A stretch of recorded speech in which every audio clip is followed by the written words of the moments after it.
We left off at the end of parshas Gimel, where it says that because Yisrael loved Yosef more than his other sons, Vosluk Ksonas Pasim. He made for him this Ksonas Pasim. So the Gemara tells us in Shabbos, because of this mistake which he had made, that he openly displayed his love for one son over the others. This actually was the cause of the hate. Because the brothers, rather than interpreting it, that it's to indicate that he's more special, because the Torah predicates this, that it says he had tail-bared. All of a sudden, until he tail-bared, his father didn't identify him, give him this status of distinction. It's only as a result of what? Of the it follows the tail-bearings. So they attributed that because they were discredited, they will lessen the eyes of the father. Therefore, now the father gives them that special distinction. That's how they interpreted it. Yaakov's intention was not that. Yaakov's intention is to identify him as being more special, more capable. But factually, since he openly did do this, which was a mistake, this was the basis for all the strife and the hate between the brothers. No. He even pointed at everything. Over here we find Bill Binyamin not. Bill and Zilpa still. He found fault with them. Okay? So it's interesting. So the Mefarshim say, Yosef was much younger than they were. So, so they figured he tail bears, Yaakov just dismisses it. It's immature chatter. But now that they see that there's a consequence, that there's a ksonas pasim, so they see the father is not just dismissing it. Because why does this follow? So evidently, that's an indication. So it's interesting that the Midrash tells us, it's true he made a mistake, but the question is, why did he make a mistake? We say, Ragli Tzadikiv, Ragli Chasidim Yishma, Hashem watches over the Chasidim. Even though somebody can make such a mistake, Hashem should have protected him, give him clarity, should have made such a mistake. So Gemara tells us that if Yosef would have been in Egypt, they would have had to take Yaakov down in shackles to Egypt. Yaakov didn't want to go to Egypt. Egypt was the in terms of impurity, spiritual impurity, there was no location in the world like Egypt. So Yaakov would have resisted. But there's a decree from Avraham Avinu.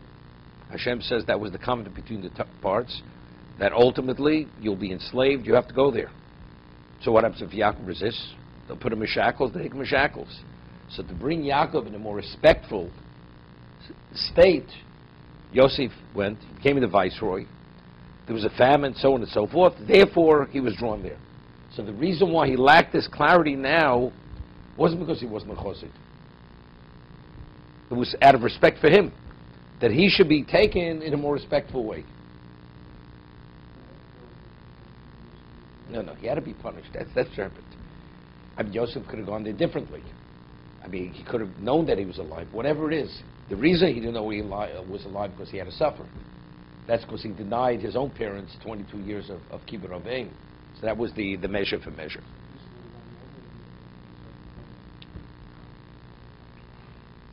I'm giving you the direction how to understand it. You work out all the details. Okay?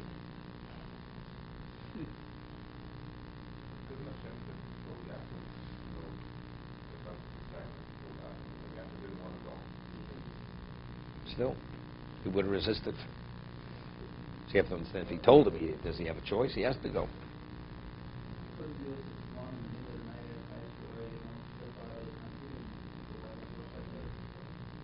It's a separate question. Why did Yosef come back?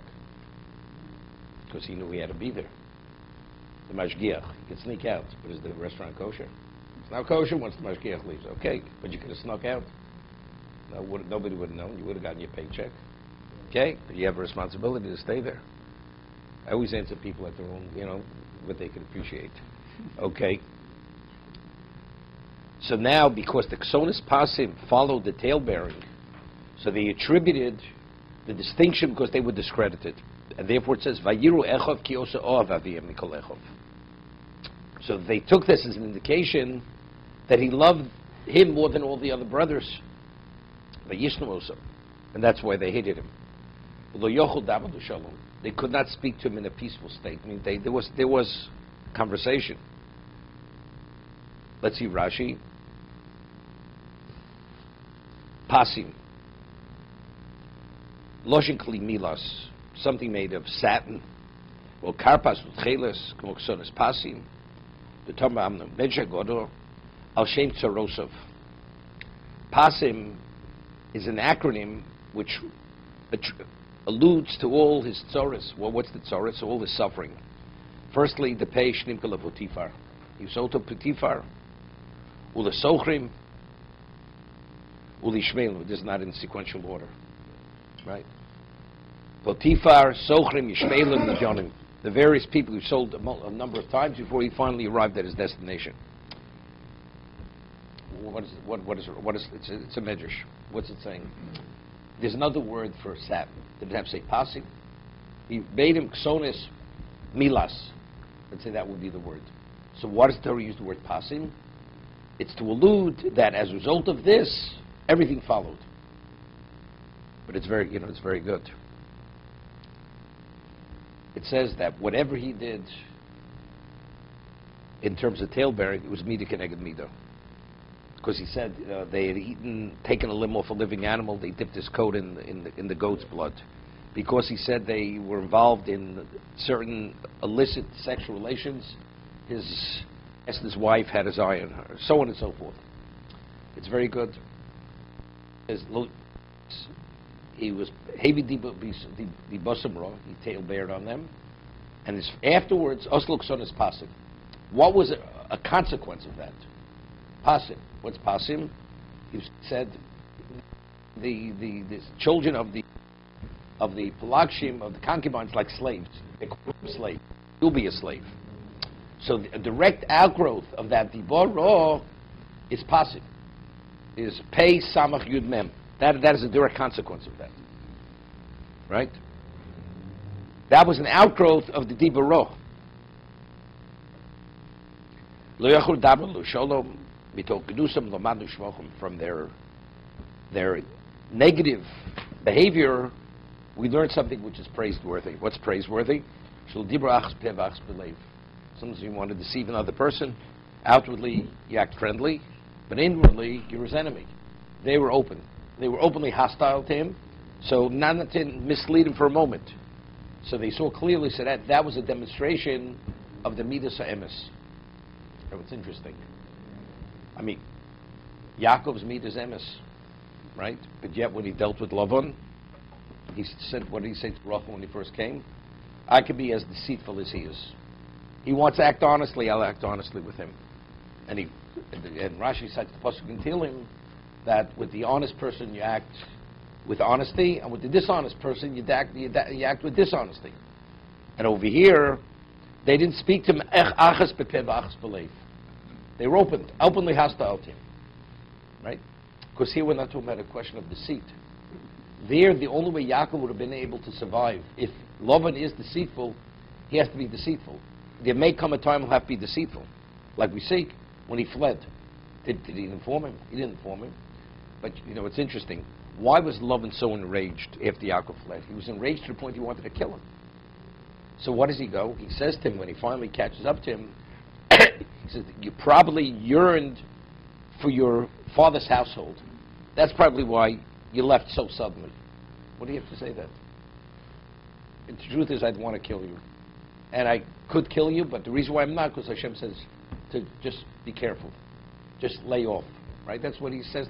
What do you have to give to all this other thing? I wanted to send off my children with musical accompaniment. I wanted to kiss them, but it must have been you were so yearning, you had such a desire to go back, you left suddenly. What do you need that for?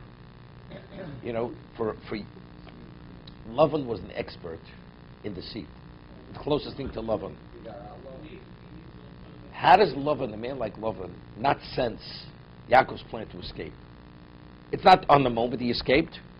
This already was in the making. When he saw that Lavan, that his brother-in-law couldn't look him in the eye, and he saw his father-in-law already, there were murmurings, he already had in his mind he was leaving. And after he had the divorce, you mean Lavan couldn't detect it? How could Lavan not detect this? A man who's an expert in deceit, he's able to pick up anything. He's better than the polygraph test, right? So the answer is Yaakov had the ability to maintain a persona, a calmness, a demeanor that even Lavan the expert couldn't pick it up. You know what this means? That means he out-deceived him. You know what this is?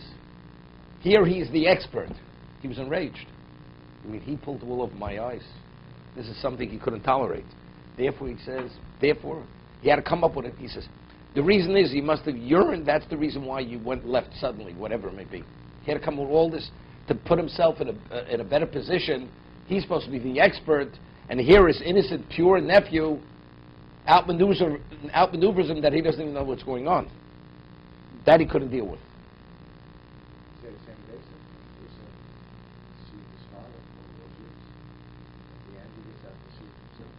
Yeah, instead, no, but that was different. That was different. Here it's the same person.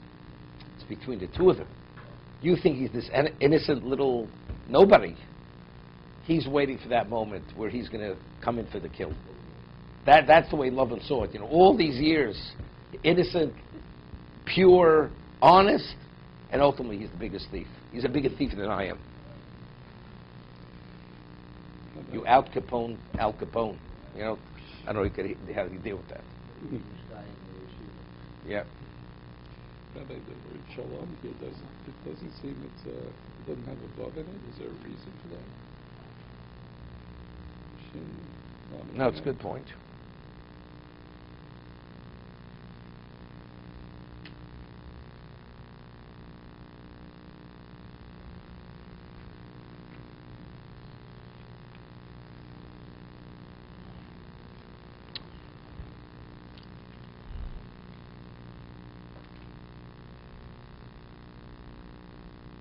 But you see the way Yaakov raised his children in terms of their midas emes. You know, you're truthful. It's easier to put on a facade. We're friendly, and in my mind, in my heart, I hate you. No, it's not really comfortable. No, but I'm just saying, I understand that. But still, you know, to a degree, no, they were openly hostile to him. No nonsense. Okay.